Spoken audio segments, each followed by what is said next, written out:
We've got Burnley today. Massive game, massive week, but more massive, the happy hour is back.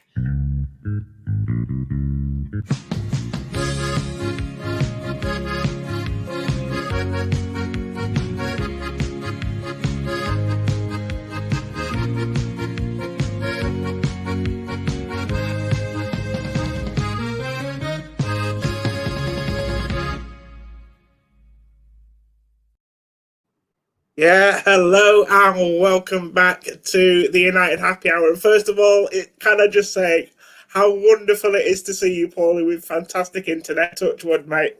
Knock on wood. Knock on wood. Yeah. You know, the next thing you know is I'm going to start talking and we're just going to get that little black circle again. That little, the death sort of ring, as I call it, the buffering ring that goes around. And, well, it didn't happen for me at my end, mate. You just kept doing the mannequin challenge. And as soon as you did the mannequin challenge, that was my cue to waffle on and just... You know, some people probably prefer it because it got me to shut up. Well, there you go, mate. Every cloud and all that. So, first of all, Pauly, like you said there at the start, massive game today. How you feeling, mate? Are you all good? I'm fine. We're nervous. We're nervous like we are for every game. You know, this is where it's going to start getting a little crunchy. You know, when I was watching the FA Cup game back, which I don't recommend anybody do it. I put that thing on yesterday morning and I was like, this is going to be bad. And I was like, oh, this is way worse than I remember it. Watching that game back at one point, the commentator was talking about how, you know, from September to January, we haven't played any more games than the usual September to January. Now, granted, like we didn't have a preseason to get us back, you know, to enter match fit, but we didn't play any more games than we usually do. It's now. Now is when it's going to start getting ridiculous. Now is when there's a split game week in the Premier League, except United are playing on both of them. And then they play in the FA Cup again, and then there's another midweek fixed. You know, so now is when it's going to start to get testy, and we are already seeing tired legs. You know, you said it last week, Bruno Fernandes looks tired. He didn't have to play against Watford, great, but you know that's one game. Like he played a week ago, so you know we forget like Bruno got rest in a game. That's great, but it's like he still only had a week. It's not like he got rest and ended up with 2 weeks off. So I know what you're saying, Pauly. You know, I'm the same. I mean, I said to you off air there, every game at the moment just feels massive. It feels like a final. I wish we could have a weekend or a game day where it just didn't feel like so big. The result probably doesn't feel as important, but I feel like there's been a lot of build up to this game tonight, and everyone's been talking about this game in hand for a while and it meaning something, and it does mean a lot. I mean, it's going to obviously make our job a lot easier at the weekend. I feel if we could get 3 points in terms of, you know, all results, then don't become a crisis, whatever we get. Well, shouldn't do, but knowing our fan base, you know what it's like. First of all, I just want to say as well, a big hello to everyone who's watching out there. If you've got any questions there, any comments, do get them into us, Pauly. We'll try and get through them if we can, if we've got time. We have got a few things to cover today, but let's get cracking with how we always start, Pauly, and let's have a look at what's on social media.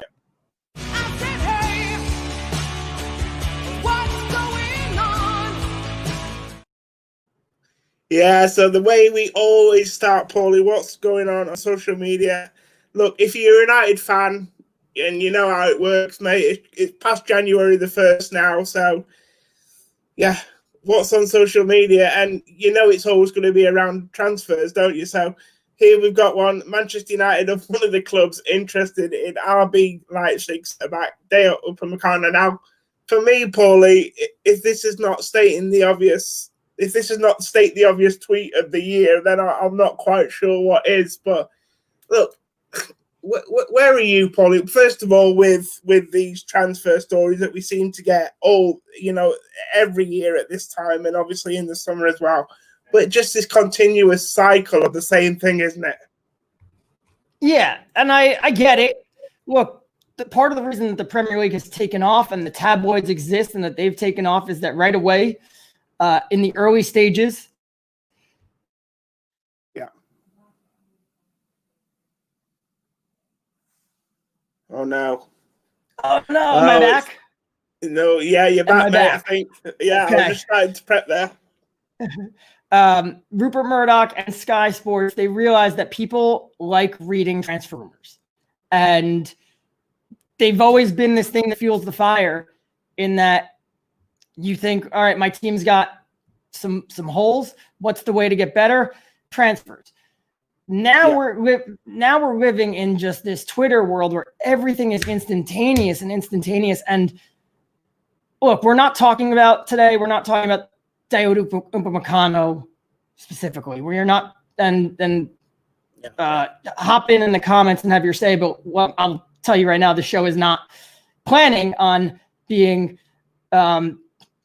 about who should we get. Should Dayot Upamecano come in, and if not him, who, and what's their area of need? It's more about just this crazy cycle that whips people into a frenzy and makes people so mad, and it makes people it's so out of hand. So let's start with Fabrizio, who, look, he built himself up. Let's just say, Pauly, that tweet that you put up there, the original source of that is from Fabrizio Romano. And it's interesting because I'm not sure whether it was him, but I think it was him or someone around, around the media world anyway, was only saying a month ago that United had moved on from Dayot Upamecano. It wasn't something that we're looking at anymore. Almost like it seemed as if they were resigned to the fact he was going somewhere else. We know that the links have been there with Bayern Munich.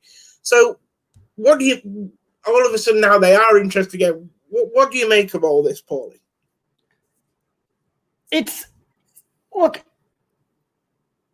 the way journalism is, everybody has to look out for themselves these days. Newspapers are dying. Fabrizio he built his name up and did it by being really credible and everything. And the landscape has changed now. And he's got a podcast. He's got his own platform, etc., to do all this stuff. And he needs to keep himself relevant. You need your name to be out there. All right. In these days, in 2021, it is no longer really,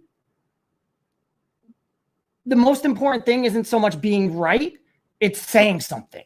If Fabrizio doesn't have something but stays quiet, nobody hears his name. And if he's wrong, by then, everything else has, especially these days with COVID and Boris and Trump and everything going on in the world, if he even within the football world, if he's wrong, by the time you realize he's wrong, you've forgotten about it.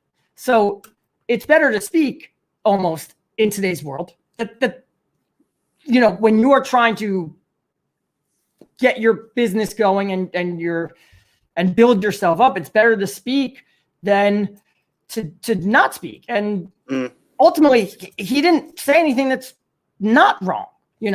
He said United are interested. Here's the best comment from Aditya. I used a different girl, but Aditya says, I too am interested in Jennifer Lawrence. I used a different girl. When we talked about Paul Pogba going to Real Madrid, I said, I want to marry Margot Robbie. But I need her to marry me.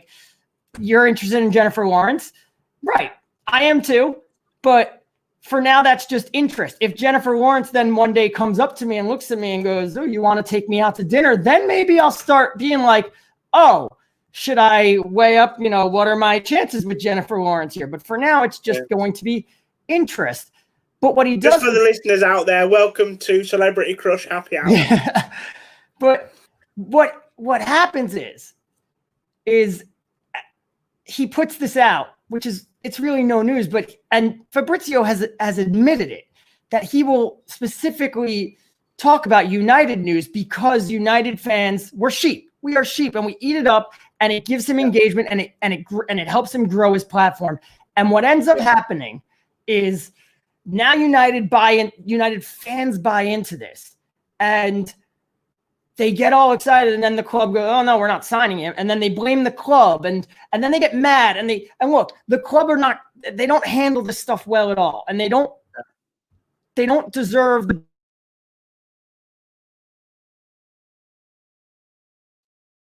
Are you there with us, Pauly? I haven't left. No, you're still there, mate. Carry on. I'm here.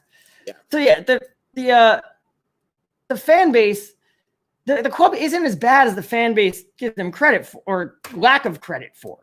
But what ends up happening is they just get wound up in this constantly. It's just a constant cycle of now. And the truth of the matter is a month ago, he might have been out.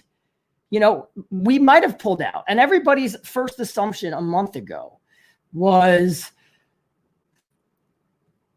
Dayot Upamecano has probably chosen Bayern Munich over United, and the club are pulling out so that there's no embarrassment that they didn't get him.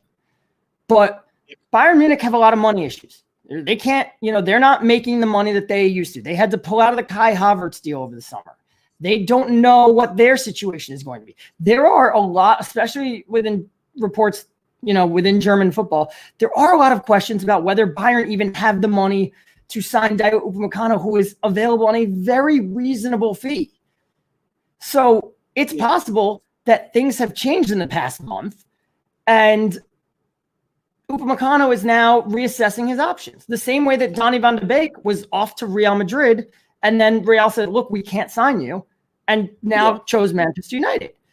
So the one thing I'll say for Fabrizio's defense, though, Pauly, is like anybody who comments on transfer. I mean, he's a brave man, if you ask me, because I just think it's just a business that a lot of journalists are not interested in getting involved in. Is talking transfer. Andy Mitten, who is very well connected at Manchester United and worldwide known journalist to everybody, he said on podcasts that he just doesn't entertain talking about transfers on Twitter now because literally people will make his life hell if he gets it wrong. If he's slightly inaccurate, he gets some vile tweets, he gets abuse, and he's just not willing to have it. And I think what I will say about Fabrizio is, at least out of a lot of people, he's willing to put his head on the chopping block and he's willing to, you know, take the stick if it goes wrong. I mean, I don't know about the tweets that Fabrizio gets, but for everything he gets wrong from any club, I would imagine he does get a barrage of abuse because that's Twitter for you. But what I will say about Fabrizio... He has to. But he has to, because that's where he's made his brand. I mean, he has made his brand around this catchphrase of "Here we go," which implies the deal is done. His podcast is called the "Here We Go" podcast. So, you know, he has to do this. And look, I'm going to give him a lot of credit for this report, because just throwing out there that United are interested in Dayot Upamecano, like, there's nothing there. So you can actually be wrong. Like, United could, you know, of course they were interested in him. And the other thing I will say about Fabrizio and all these journalists that put these stories out there, everyone's got to remember, Pauly, that they are just a source at the end of the day, and they are told information from different directions. So Fabrizio will have clubs in his ears, he'll have agents in his ears, he'll have the buying club in his ear, selling club in his ear. And, you know, this rumour that United, or this story a month ago that United were no longer interested, we don't know where that's come from. That's not necessarily come from the same sources that saying that now they are interested. So it's very difficult to read transfers and understand them. And that's why we don't really do them that much on this show, Paul. It's not really worth worrying about until these things are done. That's exactly what you said is exactly the point, in that we don't do it because we're smart. You know, you and I'm going to, not saying that our listeners are silly, but as a whole, society as a whole, like, again, transfer rumors would not be a big thing if society didn't lap it up. Yeah. We got to relax. You'll enjoy life much more if you don't get whipped up into a frenzy about it, because the reality is we don't know what's happening. And like you said, they are just reporters and they're just getting it from sources. You always have to ask where something is coming from, and it's usually pretty obvious. You look right now at the Moises Caicedo deal, and that was reported as done deal to United, and now United are out, and it looks like Brighton. But what's going on there? No one knows. We've heard so many different things. A big story has been the amount of intermediaries involved, and it's made the deal very messy, and United pulled out because of that. That's possible. We have also heard that there were a lot of intermediaries, and Caicedo himself said, I'll work with whichever intermediary can get me to Manchester United.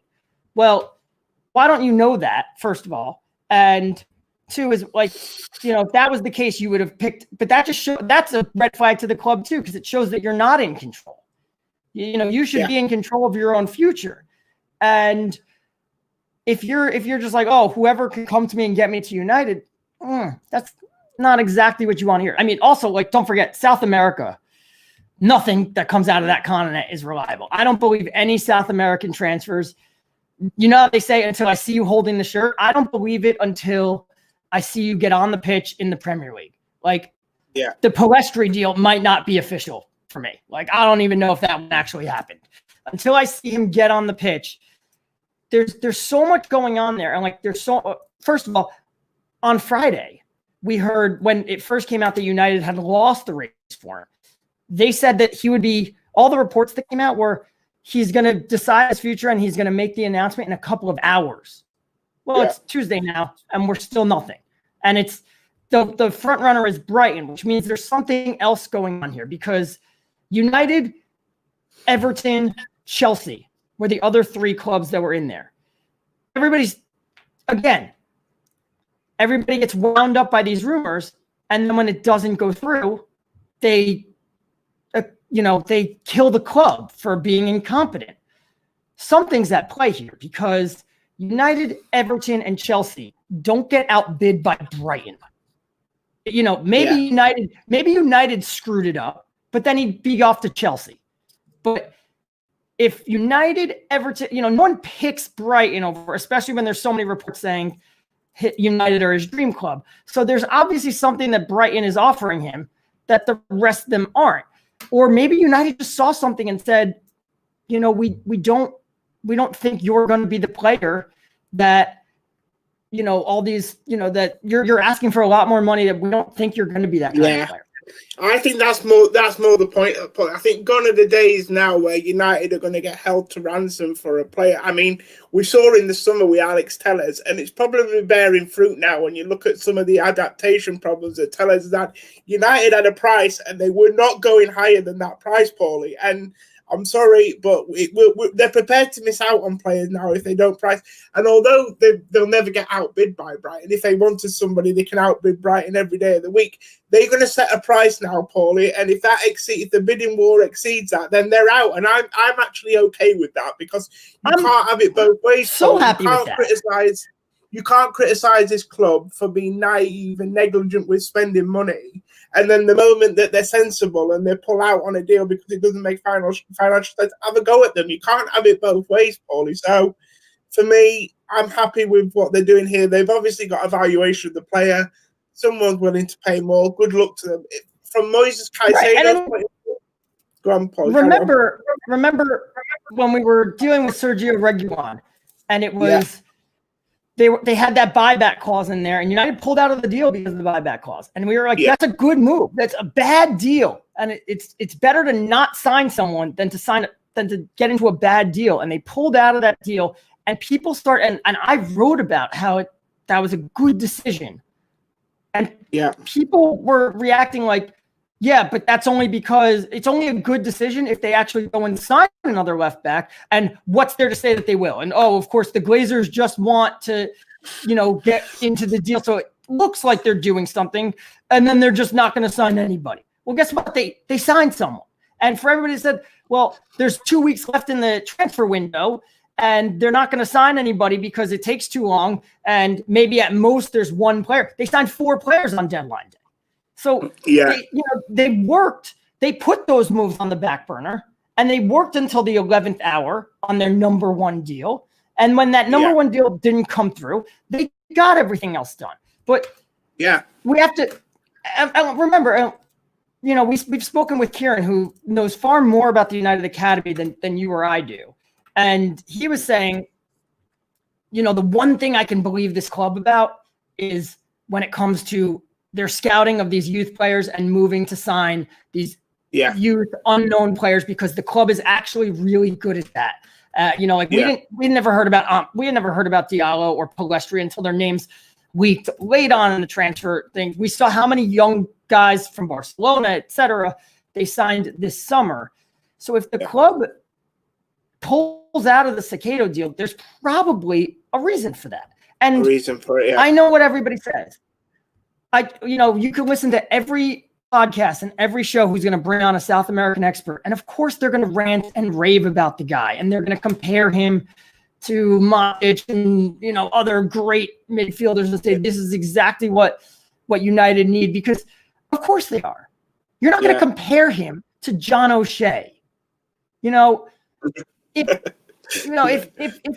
United bought Cicado and he turned into John O'Shea, he plays here for 10 years, can play defensive midfield, can fill in at fullback, center back. He's a squad player, but a jack of all trades, scores a couple of big goals, but can be relied upon. That's a great career, and that's a great deal. But right now, if I told you, hey, United are going to spend $10 million on the next John O'Shea, you'd be laughing. So, no one will ever compare a guy to John O'Shea. They're going to compare, no one's going to compare when we talk about Soumare from Lille. No one's going to compare, of course he's getting comparisons to Pogba and N'Golo Kanté because they're the best. Is he going to reach those levels? Probably not. But no one is going to compare him to, no one's going to say, hey, this might be the next Nampali's Mendy. Remember, these articles that are in the paper are there because either the selling club is trying to jack up the price or the agent is trying to get a deal, get a buyer, and get more money for his client. So they're going to put out those comparisons and the name. They're going to make that stock be as high as possible. Yeah. And look, again, I've got this comment to read, Pauly, a quick question on this, and then we'll move on because I don't want to spend too much time talking transfers. But Ollie said, obviously, that there's no wins in January. He's looking to get 3 players out. That's fine. But look, you can't take managers' words in press conference. Since when do we take Ollie's word as God? The whole thing is don't take Fabrizio's word as gospel because he's trying to drum up his own brand and everything. Since when can you take Ollie's word for God? Ollie said, Alexis is going to come back and prove you guys wrong and show you how good he is. Ollie's saying this because if he says, hey, we're buying, guess what? The prices just went up. So exactly. Yeah. Yeah. And the other question is, do you think we can get targets like Paul Torres? I still think the club is in a position, Pauly, where they can get whoever they want in terms of, well, I say whoever they want, in terms of if they want players, they can go out there and get them. Obviously, financially, we've been hit by this crisis in terms of numbers, probably more than anyone else. But we're still in a situation where we can do things. I think we can. I think the difference is nowadays, Pauly, is the club has, like we said before, has changed its philosophy on transfers and recruitment, and it's no longer just going to go out there and sign a name because it sounds good or because it's what people want. It's about now doing your scouting properly. It's about doing your research properly. We've talked about the data analytics people. And just because they're a target for United doesn't mean to say that United are always interested. United get linked with 100 players every day. They can't possibly be looking at all of them. They haven't got enough resources and in their recruitment system to be dealing with the amounts of names that get mentioned in the media. But if they want players, I still think they're in a position where they can do it if they really want to, can't they, Pauly? Right. And you have to remember, so much of this is influenced by FIFA. When you play FIFA on manager mode, their algorithm doesn't account for January transfer window. It just says transfer window, and there's wheeling and dealing, and there's that. Moves. You have to remember, no big moves happen in January. Bruno Fernandes was a once-in-a-generation January transfer. The only other big names that move are people that teams want to get off their books, and they usually end up being bad. There's a reason that most January transfers flop. Fernando Torres, start naming transfers. They probably flopped. There are 2 exceptions here, and that is Coutinho and Virgil. Not even Coutinho. Coutinho moved in the summer, didn't he? No, he was a January move. Coutinho, right. So Coutinho and Virgil van Dijk. Yeah. And both of those were essentially summer transfers that just dragged on into the winter. And to an extent, Bruno was too. Everybody thought he was leaving in the summer. Granted, United weren't going after him in the summer, but Tottenham were. And it dragged on to the winter. But everybody knew those players were leaving. Yeah. The rest of it doesn't, you don't move in the middle of the season. The same way that, remember when we were doing transfer shows at the end of the transfer deadline and people were saying they can't sell Sancho now because they don't have time to get a replacement. Well, same thing. Like, why would they sell somebody in the middle of the season?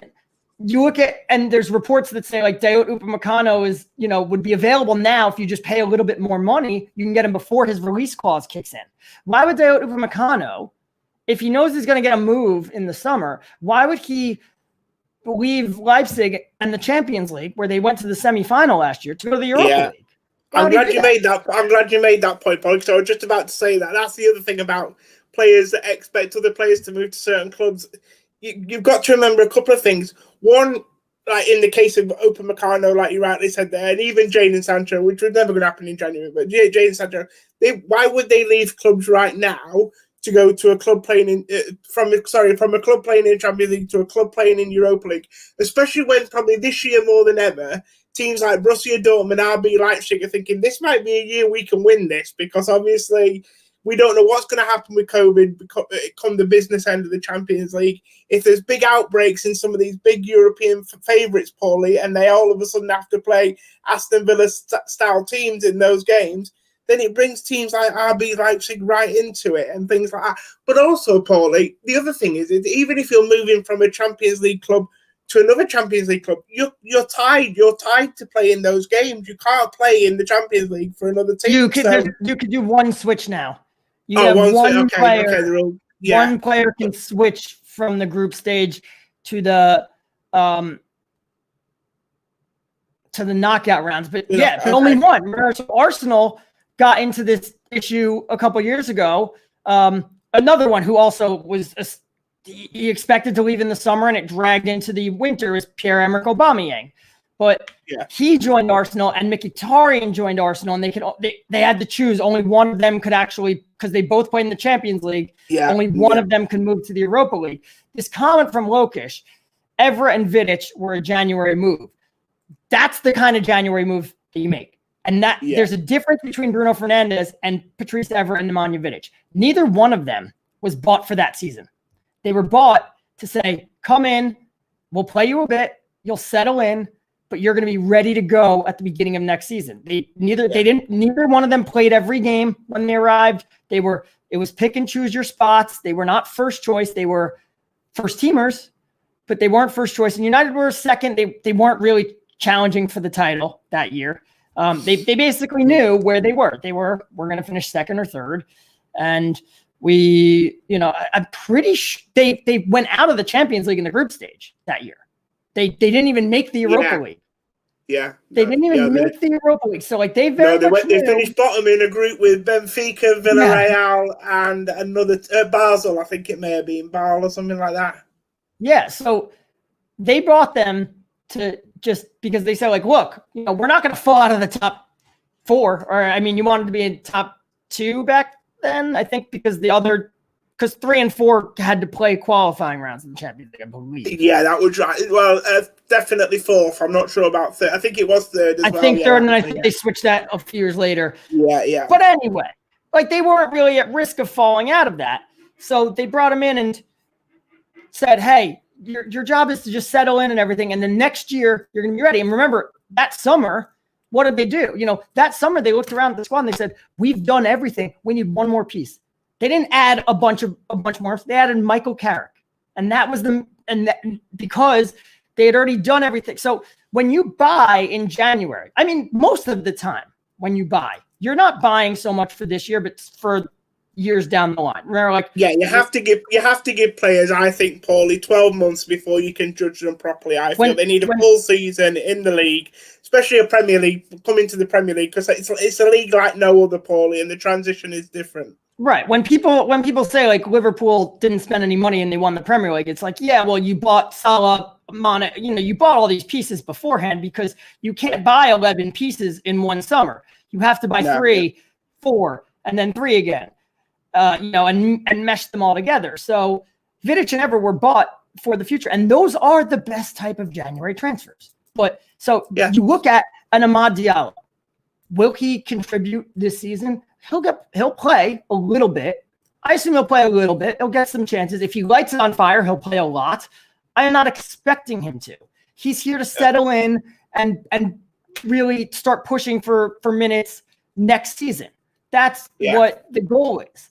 And that's technically, Paulie, that was a summer deal as well. It's only been completed in January, but that was a summer. That was pretty much wrapped up last summer, wasn't it? Right.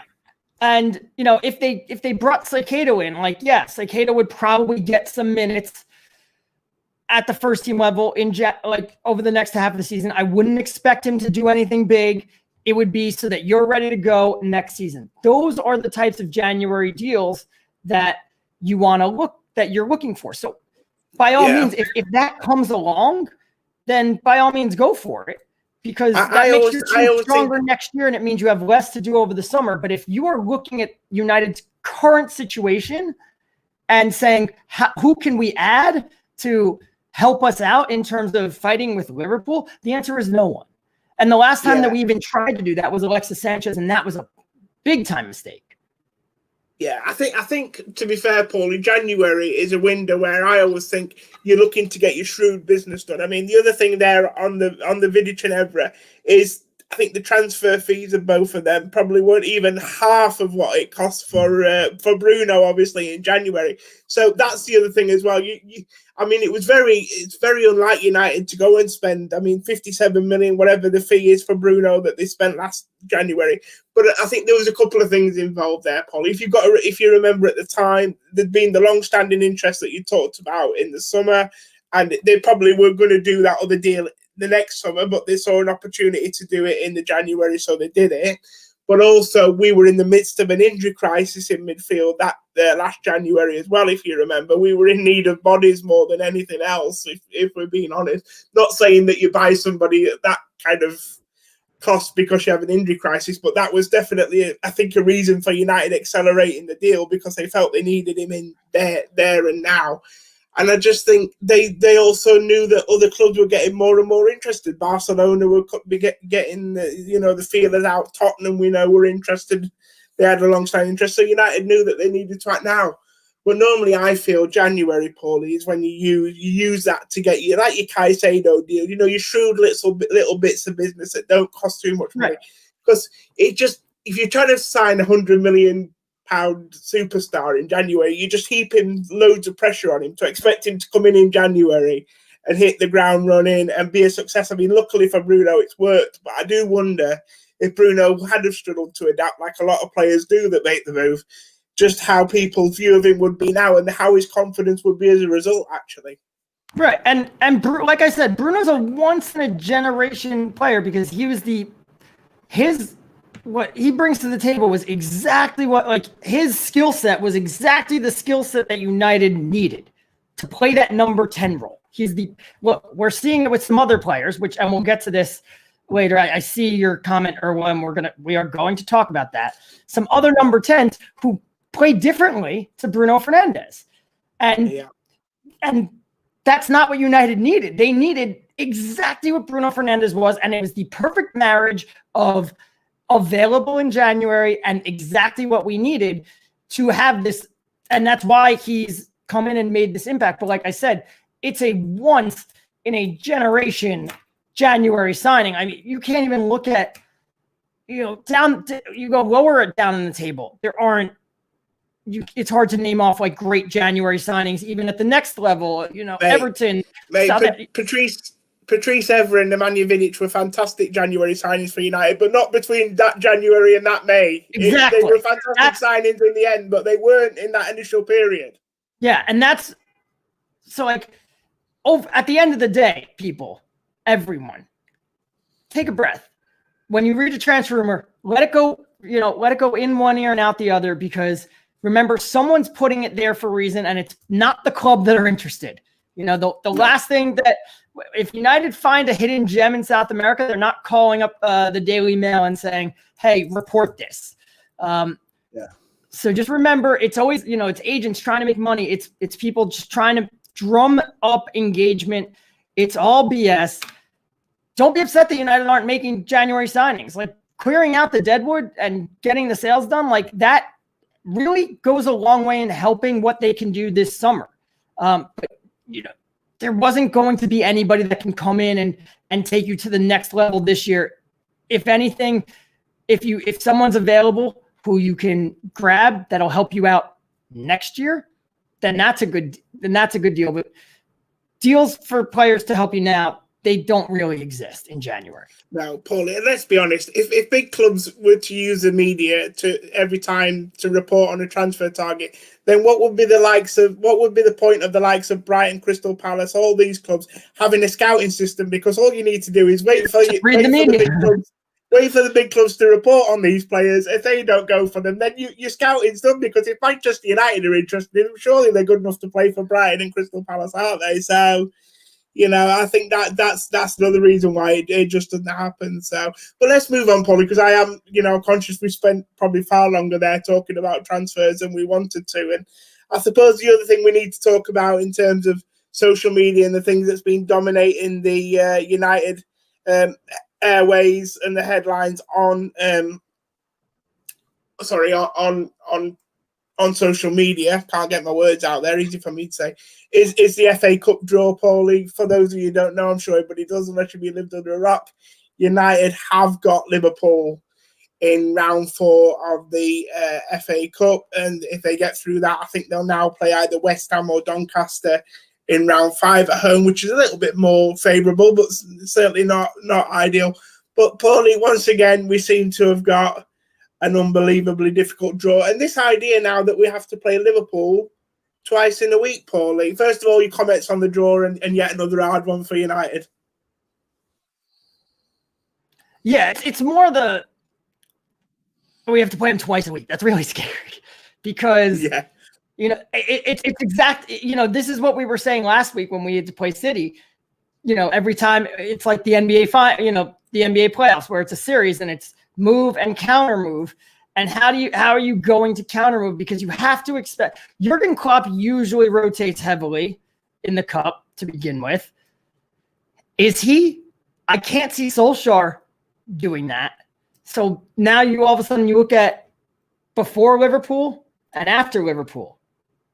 Is Fulham so Liverpool is the bread in the Fulham sandwich. And then after that is Sheffield United. And you look and go, those are those two teams are in the relegation zone. Sheffield United have 2 points. Yeah. We're probably going to rotate in those games. And then that kind of scares you for Sheffield United kind of gave us a fright a couple weeks ago. Yeah.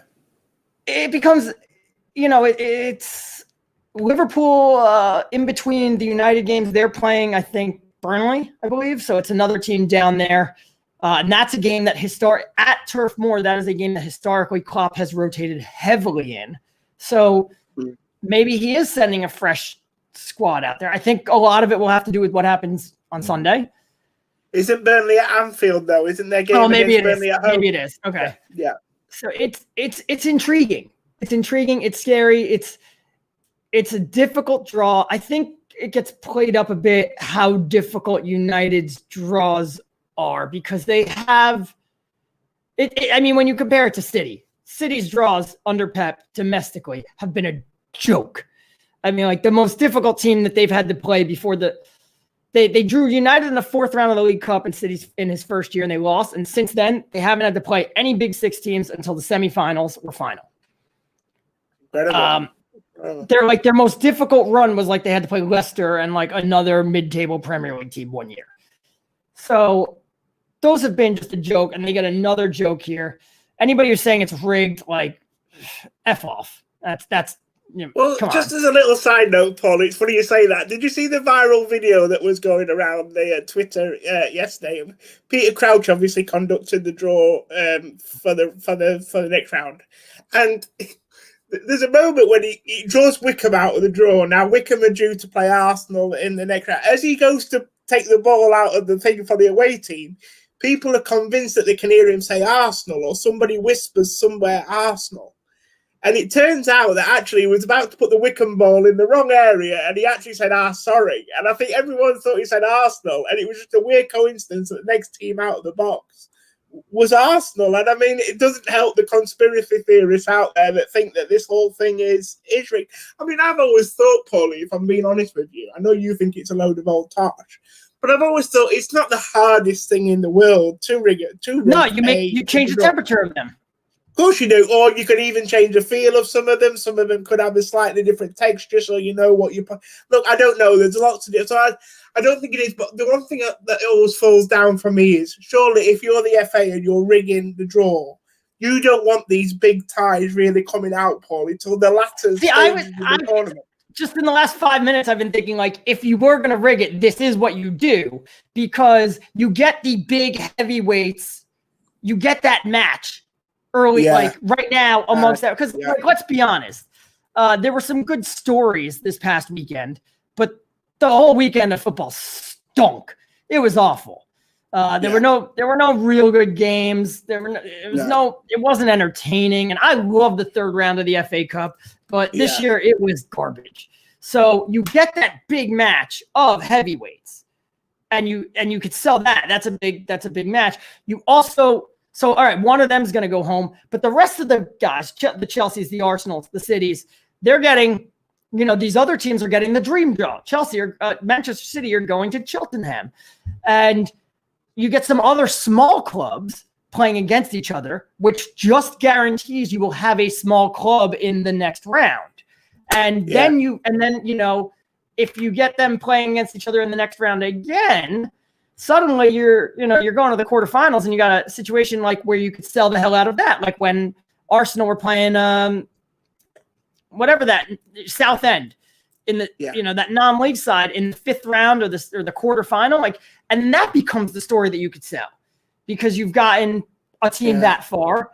And what happened? I thought that year was like the perfect FA Cup because, like, in terms of the FA, because you got Arsenal playing Southend, you got all that source, you got like a non-league team going further than ever before. But at the end of the day, the semifinals were Chelsea, Arsenal, Tottenham, and Manchester City. So, like, at the end of the day, you still had the big boys in there to sell your semifinal and your final. Yeah. If you were going to rig it, you'd do this. But, like, I think it's also a little overblown how difficult United's draws have been. Yes, they've gotten the most difficult of the draws in the League Cup semifinals in terms of City.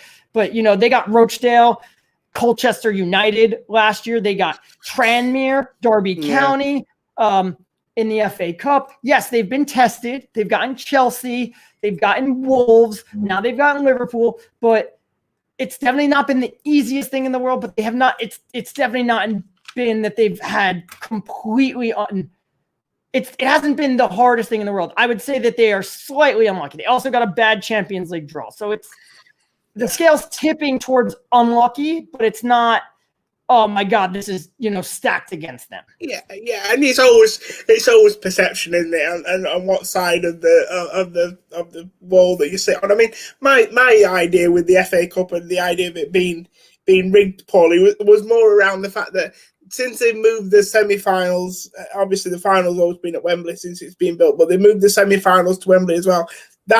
Them games, the two semis and the final, are the games I think that the FA make the most money because obviously they get a good percentage of the cut from the people who attend Wembley. I mean, it's slightly different now in these COVID times. We don't know whether we're probably not going to have a full house for Wembley in the semis or the final, unfortunately. But I've always thought that that's maybe why they would want the bigger ties to come later on in the draw, just because they want a full house. Manchester United, Man City semi-final sells a lot more than a Stoke City versus Tottenham semi-final. You know what I mean? I don't know. But look, at the end of the day, like Aravind says there in his comment,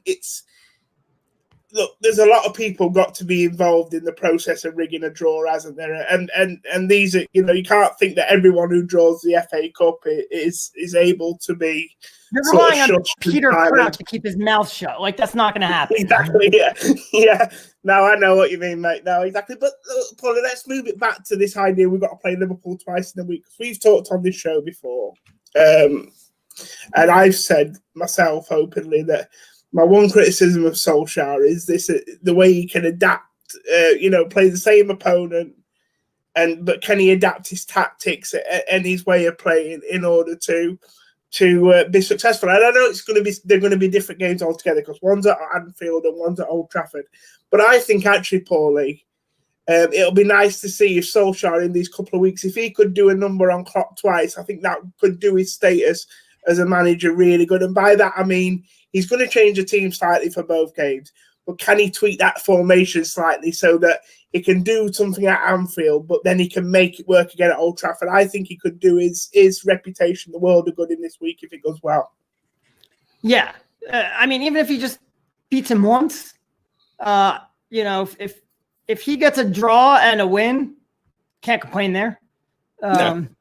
Especially if he knocks him out of the cup and Klopp is playing a pretty decent side and you don't drop and you don't lose any ground in the league, then you can't really complain there. It'd be unbelievable to win, but let's be honest. If they win on Sunday and then lose to Fulham and then win in the next round of the FA Cup, people will still be up in arms about it. Yeah. They're gonna drop points eventually. They're on an incredible run. We keep talking about it. 3 out of 5, 4 out of 5, 3 out of 5. They keep winning at a 3 out of 5 pace, but now all of a sudden the league games are going to come. So, they're winning. They're winning at a 4 out of 5 pace in the league. So the points are going to get dropped eventually. If you drop a point to Liverpool, or if you drop 2 points to Liverpool and beat them a week later, that's a fantastic situation. But it's too early to talk about it. It's too early to understand what the macro outlook about this will be, because we still have to play Burnley and then we still have to play Liverpool. There is Klopp does come into Old Trafford and play extremely conservatively whenever he does. He seems to be afraid of Old Trafford, and you just hope that he could do that again, and you hope somebody comes up with a moment of magic. Yeah, and I think for me, Paulie, you say there that Klopp rotates in the cup. I think you bang on, he normally does, but I think a lot of it will be dictated by what happens in the league, Paulie. If he gets done by Ollie at Anfield next weekend, which I doubt it because he's too astute for that, but I think if he does, Paulie, I think it's very unlikely that he'll want to go to Old Trafford the following week and try and get a result, because he's not going to want to get done twice in a week against Ollie, United, and also I almost disagree, though. I almost disagree. I think if he gets done by Ollie, he'll really heavily rotate the squad. And then I lost. All right, yeah. Well, Curtis Jones was my most senior. I had Curtis Jones out there and Divock Origi. And there's that excuse there, but really it's let me rest my players to get Ollie back and reel him in and catch him in the league. Yeah, right, Paulie. Well, we're gonna move on from the draw, and we're gonna look at the final thing that we're gonna talk about today, and it's around Donny van de Beek. He seems to take a lot of social media time up at the moment. We've got a little segment here where we just want to chat about Donny van de Beek. Let's look back first of all, Paulie. Tell me this nice, simple question to start off with, Paulie. Against Watford, both from a data point of view and watching with your eyes, did Donny play well against Watford? I don't think he played poorly. I thought Donny showed his quality against Watford and showed his talent and also showed why he doesn't play more. Yeah, and that was going to be my next question, Paulie. As a result of what we've seen against Watford and what we've seen already this season, there's plenty of people out there calling to see him play. I can understand why people are desperate to see him play. He's a fantastic player. But have we seen now, Paulie, over a few games, just why he doesn't play enough, and why is that? Yeah, he just, at the moment, there's two things at play here. One is, at the moment, his style doesn't seem to fit the rest of the teams. Two is, this team is winning and a lot of players are playing. Who's not playing well? Anthony Martial. Okay, well, Donny van de Beek can't come in for Anthony Martial. That's not going to work. Everybody else is playing really well. So where does he get into the team? Yeah, is Donny van de Beek a better footballer than Scott McTominay? By a mile. They shouldn't even be in the same sentence other than Scott McTominay was seen tying Donny van de Beek's boots the other day. But McTominay kind of brings you that defensive thing. I don't know. That's what everybody says. The numbers don't really back it up. But he's out there and he gives you the passion and the energy. And Van de Beek doesn't do that as much. The number one thing is, though, we've seen it. We've seen this happen already. All right, so Donny van de Beek is a number 10. He's a different kind of number 10 to Bruno Fernandes. We saw him come in against Leipzig, and he played well against Leipzig at home. But there's a reason that game turned on its head when Bruno came in and replaced him. And all of a sudden, United weren't attacking. They were just absorbing pressure. And Leipzig weren't getting anywhere near United's goal. Like I said, I said this after the game, you could have not brought on Bruno and Rashford. You could have brought on Matic was already playing. You could have brought on McTominay and Daniel James and seen this out at 1-0. Leipzig were never going to score in that game. But Solskjaer went for the kill, and as soon as he brought Bruno Fernandes on, different story. We saw it against West Ham. Donny just no effect on the game. Bruno comes in, second half, completely different. Against Everton, in the League Cup, he played off on the left, not his natural position, not his position. We were asking him to play like a Marcus Rashford kind of thing. That's not his game. He was irrelevant, not completely his fault. We have seen him now in 3 games, Istanbul, and now Watford. Try him out in a pivot where he played there at Ajax as a deeper midfielder. And all 3 times he has shown why I cannot be trusted in a pivot yet. He has no positional awareness. And you see in this situation against Watford, the ball goes forward and Van de Beek spots an opportunity to make a run. He makes the run. That's great. Keep doing that. Solskjaer wants you to do that. But if you do that, someone needs to cover you. And that requires a bunch of players that have good brains on them. And in United, that's basically Bruno Fernandes and Juan Mata. And that's it. So nobody comes and covers this area of the pitch when Van de Beek runs. McTominay doesn't even move over. He just stays at right center midfield. And there's nobody there, but one run and one pass, and suddenly Watford are off to the races. So you can't do that. If you do that against an actual Premier League team, they will kill you. So it's been hard to find a place for Donny. It's taking him a long time to settle in. None of this is to say that he won't, or that he's a bust. Plenty of players, Fred, have taken a year to settle in. What about this question, Pauly? About, do you think he can play a Mata-type role on the left? So I've written about this extensively, saying that they should try Donny on the right in that Mata role. Maybe if you want to move Rashford to the right and put Donny there. Yeah. The issue is that Paul Pogba is nailing that role right now. And that he has been so good. And Paul Pogba brings you a lot more than what Donny van de Beek is bringing. Donny van de Beek just brings you tidy possession, good passes. He gets into good areas to receive passes. Here's the issue. There was I can't show the play here, but there was a situation against Watford about 10 minutes into the match. United get the ball on the edge of the box. Van de Beek makes a great run in. But it's Lingard and McTominay who have the ball. Neither one of them have the passing ability to pick that out. There's a situation against Everton. He was on the edge of the box. The ball comes to Matic, and he makes a great run in behind, but Matic doesn't pick him out. United don't have the players that can pick out the passes for him like that. And he doesn't do the defensive things that Paul Pogba does. And I know the knock on Pogba is he doesn't defend. Pogba's a great defender.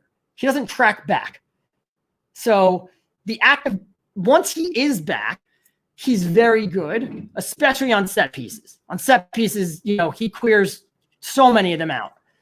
Yeah. It's just the act of actually getting back. And then Pogba is so much more direct. Van de Beek isn't direct. Van de Beek has taken 5 shots this year in all competitions. All right. Harry Maguire, Fred have more shots per 90 than Donny van de Beek. Nemanja Matic is basically at the same level. Yeah. Not from an attacking player. So yeah. I think, Pauly, he's not doing the things that you would need. Yeah, he's not doing the things that you would need from Am I back? Yeah, no, you're fine, but that's why I came in. Sorry, I thought you'd finished talking there. I just want to say that, obviously, look, this is a good point, Paul. You know, I feel like a lot of people are still baying to see him in that position, still wanting to see him play so often. Because let's be fair, the teams he's played against, Paulie, have been lesser teams, and therefore, you know, I think it's good. I think for people to realise that Donny's not ready for this yet, he's almost got to be played there in a big game against quality opposition for everyone to see the flaws. You know, we're not. You know, you showed the freeze frame there, Paulie. But with all due respect to Watford, are they good enough to execute to expose us for that? And that's the problem, and that's why I still think there's this big outpour for Donny, because people need to see it for what it is, Paulie. They're not seeing it in these smaller games that he's playing in, because we're not getting we're not getting punished for his lapsadaisical positioning. Right. I mean, if you want to play him in this pivot, you need a real defensive midfielder to be next to him. And United, all they have is Matic, who was a real defensive midfielder, and now he's an old defensive midfielder. The problem is you have Paul Pogba, who has been sensational since November. And if he's going to play in the pivot, he needs a real defensive midfielder next to him. And Matic can only play once a week. So which one are you going to go with? Because, like you said, he's just not there yet, which is fine. Like, you know, you're acting. It's like, I'm not going to eat the piece of meat that I left out right now for dinner because it's not cooked yet. I got to wait for it to cook. And when it cooks, it's going to be delicious, but it's not ready yet. And that's fine. It's not to say that Matic isn't going to come good. It's that right now he's not. And maybe he needs a run in the Beek. Yeah. And maybe he needs an extended run in the team. Okay. Yeah. But now you look at where you are in the table. And if you actually say, well, look at where we are, let's actually have a go at this, then you can't give him a run in the team. That is not fair to any of the players that got you to this point, because they are playing well, and there haven't been any injuries. When someone gets injured, he'll get his chance. But until then, it's hard to look and say, we're going to go with you, when that might ruin your chance. And the last thing that I wanted to bring up about this, because no one's talking about it, and I think it's not just Van de Beek, but it's Timo Werner, Kai Havertz, you know, a lot of players, is I don't think we're really taking into account how much the added weight of lockdowns are having on their adaptation process. Yeah. In terms of they are 20, you know, they're kids in they're 20. Donny Van de Beek is 23 years old. You remember what it's like to be 23? Like, that was ages ago. Yeah. It feels like too long ago. I can't remember. You know, we thought we were on top of the world back then, but we were kids. And to be a kid that moves to a new country, certainly without your friends, but probably without your family, you can't go out, you can't go to restaurants, you can't experience the culture, you can't meet new people. It's just, I go to work every day in a foreign country. I'm going to the only place I can go is the supermarket, where the food is drastically different from what I'm used to. So I have to get used to this. And then I go home alone, and that's where I am for the night. Like, I don't think it's a coincidence that Van de Beek and Havertz and Werner. Havertz also had COVID, but I don't think it's a coincidence that they're all being slow to adapt. It's hard. Like, United posted that video yesterday on social media of Donny in his house throwing the dartboard, and it's like, we've seen his pool table. He's got a sweet dartboard. He's got a sweet house. Who does he have? Yeah. You know, he can't have friends over to experience it. So that's got to be really, really tough. No, fantastic points you make, Paulie. And I think the way that you point to other players in other teams, you're absolutely bang on, absolutely spot on. Look, before we wrap up, Paulie, I just want to say as well, I think we'll see the best of Donny in the next year or two. I think the next season, I think United's recruitment's going to be massive to Donny in the next sort of 12 months in terms of, one, does Paul Pogba remain a Manchester United player, because he's going to hold a big key towards Van de Beek's future? But also, are United going to go out there and sign a quality CDM and maybe another quality centre-back, so that maybe allows Ollie to change and tweak his formation slightly to allow to have more attacking players like Donny in there. Look, I'm sure we'll talk about Donny loads more on this show, Pauly, but for now, that's all we've got time for this week. Thanks to everyone who's listened again. We know you are. You're great listeners out there. You're so loyal to us and you keep coming every week. It's great to hear from you. Some fantastic comments. Thank you to anyone who's out there watching for the first time today. Do smash a like on the video. Do subscribe to the channel. We're here every Tuesday and Thursday. And exactly, we'll be back on Thursday, Pauly, for the next United Happy Hour.